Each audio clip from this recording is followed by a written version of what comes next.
Hi guys, this is Hero from OCG, and today I will show you a brand new Cyber Dragon deck profile. So this build focuses on playing against the current format, which is full of the Destiny Hero Phoenix Enforcer and the Brave Engine. So the main goal of Cyber Dragon is just to go second and go for the OTK because they're not very good in creating turn 1 plays with the interruption of Infinity or other stuffs.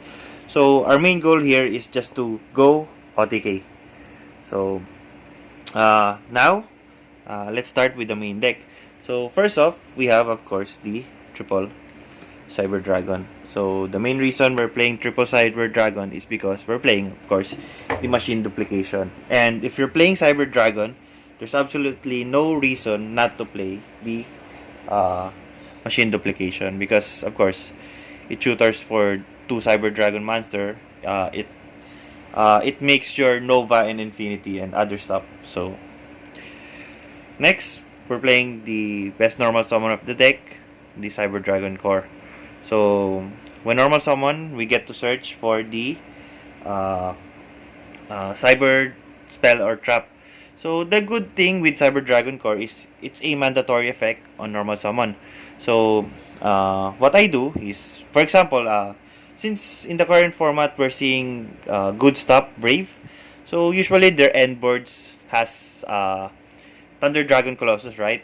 So with Cyber Dragon Core, when you normal summon it, it will still trigger its mandatory effect, even though Colossus is preventing you to add cards. So that way, I can chainlink 1 core to it's a mandatory effect to search, then chainlink to my Forbidden Droplets, sending my Cyber Dragon Core just to complete my search because I can negate the Thunder Dragon Colossus at the same time. So it's a legal move, and it also sets up your grave with the Cyber Dragon monster. So if ever you search for Repair Plant, you have core in the graveyard already. It also Cyber Dragon Core also provides the backup. If in case you didn't manage to OTK, core can banish itself in the graveyard if you control no monster to spell summon a Cyber Dragon monster in the main deck. So it's a very good card. Also gives the access for the Almirage. Of course, it's a machine duplication target. Next, we have the Cyber Dragon Hertz. So the only effect that really matters for hers is when it's sent to the graveyard, I can search for a Cyber Dragon monster we can search for the Cyber Dragon in the graveyard or in the main deck. So Core and Herds are Cyber Dragon in the graveyard, so you can recycle the other copies. And in the main deck, you can only search the level 5. So the goal is just to search for hers. Also, it's a machine duplication target. Next, we're running the one of these, Cyber Dragon Veer, because if the opponent lets us go first, at least we have a play that can make our Verte Anaconda and then sending our Fusion Destiny. So a bit of spoiler, we're also playing the Enforcer package here. Next, the one Cyber Dragon Natchter. So with Natchter or Naxter, I do not know the proper pronunciation, but I only run one because of the restriction. It has a very good effect that when it's normal special summon, I can target one Cyber Dragon in the graveyard that has 2-1 attack or 2-1 defense. I believe it doesn't target Cyber Dragon, it just targets a machine, if I'm not mistaken. You can special summon it, but it locks you down to only special summoning machine type. A bit of a restriction, that's why I only play one. It also has an effect that you can discard 1 light to special summon itself. Next, we're playing the 2 Galaxy Soldier. So Galaxy Soldier works well with Hertz because you can just send Hertz to Special Soldier, then chainlink 1 Hertz, chainlink to Soldier. You get to search the second copy, and then Hertz get to search a Cyber Dragon to discard for the summoning of the other Galaxy Soldier. Next, for the Destiny Hero package, we're running the 1 Dasher and then the 1 Celestial. So Celestial is good here because we kind of exhaust all of our resources. In case that we didn't manage to OTK, at least we have a backup for the draw 2.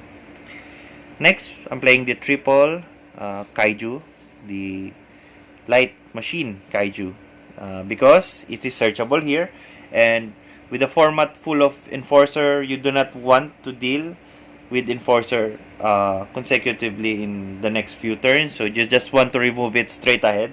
That's why we're playing the Kaiju. And of course, since we're playing the Cyber Dragons, we can just use the Kaiju as a material for the Chimera Tech Fortress. For the hand traps, since we're going second, which is very good for the Kaiju, with the hand traps, we're playing the 2 Nibiru. Very good thing with Nibiru, it's a light, so we can discard it with Galaxy Soldier in case we didn't actually use the Nibiru. And the triple Ash Blossom. Maxi is a bit of a problem when playing this deck, so really want to prevent that. And next is D2 Maxi. So since we're going second, we at least want a move to make your opponent stop their play or make them think about doing their full combos. That's it for the monsters. For the spells, I'm running the triple machine duplication that I mentioned earlier. So self-explanatory, it gives you the necessary plus to go for the OTK. Next, we're playing the triple cyber emergency. So it's our searcher and the one cyber repair plant. So one repair plant is, I think, the right choice because sometimes it's hard to get a cyber dragon in the graveyard if you do not open up with the core or the necessary cyber dragon to fill up the grave. Next is the one rev system. So it's a non-targeting spell summon. So you can spell summon one cyber monster from your hand or graveyard. So it's non-targeting. So that's the good part with rev system. But also with core, you can just normal summon core and then search for this, go to Almirage, then use this to spell summon a Cyber Dragon monster, and then go Verte. So, going first, I think this is the necessary search just to ensure that you will end up with the Phoenix Enforcer in case you didn't draw the the Fusion Destiny. And the next is the Overload Fusion. So, for the Verte Anaconda, in case we go OTK, we can just send the Overload Fusion. Next, we're running the triple Fusion Destiny. So, our main interruption, in case we're going first, the restriction isn't very strong with Fusion Destiny. That's why I prefer playing it at 3. So, we can open it in our opening hand in case our opponent let us go first. Because with Cyber Dragon, if the opponent figures out that you prefer going second, the next time you play with him, of course, they will let you go first. So with Fusion Destiny, at least you have a move for playing against first. Next, one of my favorite cards in this deck is, of course, the one that I mentioned earlier is the 3 Forbidden Droplets. So with Core, earlier, I mentioned droplets really helps him resolve against the Colossus. And other negations like the Griffon, the War Savage, which is very common in the current format. So yeah, it also helps in breaking the boards. Forbidden Droplets really stops the Enforcer, the Griffon, also the Artifact Site. So that's what that's one of the reasons why I choose to play triple Forbidden Droplets in the main deck.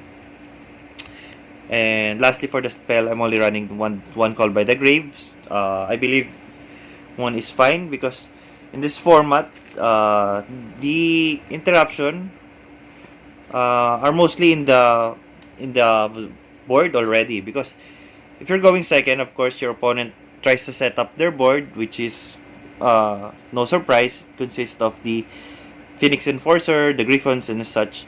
Leaving you with no usage for the Call by the Grave. That's why I only run one, just in case that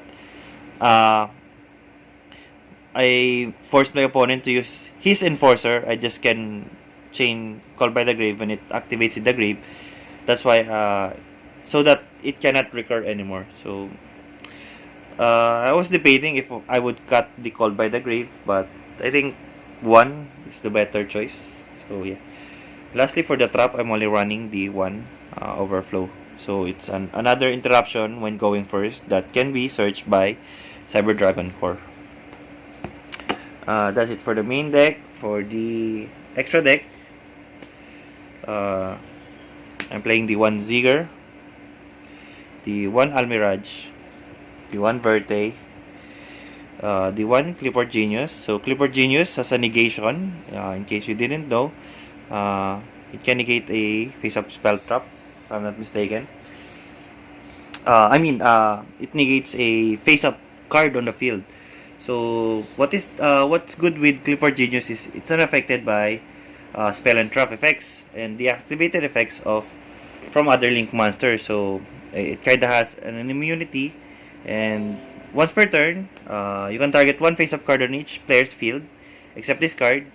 Both face-up cards have their effects negated until the end of this turn. So it can also help you to negate cards like, let's say, opponent flips up cards like there can be only one and such. Since this monster is immune to skill drain, you can also turn off your opponent's skill drain and such. That's the good thing with Clifford Genius. And so I barely use the second effect, which is when two monsters are summoned at the same time to the zones this card points to. You can add one level 5 or higher machine monster from your deck to your hand. It barely comes up, but it's there. So in case you happen to pull off the Cyber Dragon and then the machine duplication, you can summon those machine Cyber Dragons in this point.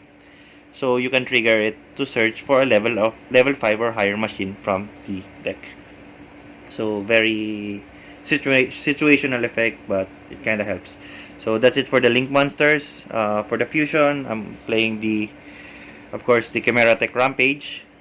The card that enables the OTK with the Overload Fusion. Next, the Chimera Tech Fortress. So with the Kaiju, this is very usable. I wanted to play 2 Fortress, but I decided to play 1 Fortress and then of course, the 1 Mega Fleet. So I just split them. Lastly, for the fusion, of course, the Destiny Hero, Phoenix Enforcer. Next, for the Xyz, we're running the 1 Sacred Constellar, Pleiades. Then the 2 Nova, of course. The 2 Infinity as well. I wanted to cut the Infinity to 1. I mean the Nova to 1. I felt that 1 Nova is enough because I can revive it with Natchter or Rev System, then keep the 2 Infinity at 2. But I think there were no other choice to play, no other better rank 5. That's why I just kept the second Nova. And next, I'm playing lastly, I'm playing the last Exceed, which is the Zeus. So that's it for the extra deck. For the side deck, I'll explain one by one why I chose to run these cards. So first off, we have the Artifact Lancia. So Artifact Lancia helps you slow down the Phantom Knights, and when you're playing against the Flanderis, which is gaining popularity right now because of their new spell card, which is very good. Lancia helps you to stop those kinds of decks. So that's what Lancia is for. Next, we have the 2 Kaiju Gandarla. So when playing against Flanderis, they tend to summon the Barrier Statue of Winds, which is a problem because we're playing a deck full of light monsters and a bit of dark. That's why when playing against Flanderis, I often switch the 2 Gandarla from the 2 Kaiju in the main deck. So that's the only reason. Next, I'm playing the triple Fuyu Sakura. So with Fuyu Sakura, Uh, it helps you shut down a particular deck. Because this deck loses most of the time against prank kids, I decided to play triple Fuyu to play around the prank kids. So banishing their meow meow helps them struggle a lot moving forward in their games, because this card enables the one card combo for prank kids. Without this, they have to make two prank kids monsters in the field or just fusion summon, meaning if they use Pandemonium that turn, they are locked to only prank kids, which is not also good when you're playing prank kids. So Fuyu is very direct counter to the prank kids archetype, but you can also use this against the other decks if you really want to banish their Phoenix Enforcer or their Verte Anaconda, since we're already playing those in our extra deck. Next, we have the Super Polymerization.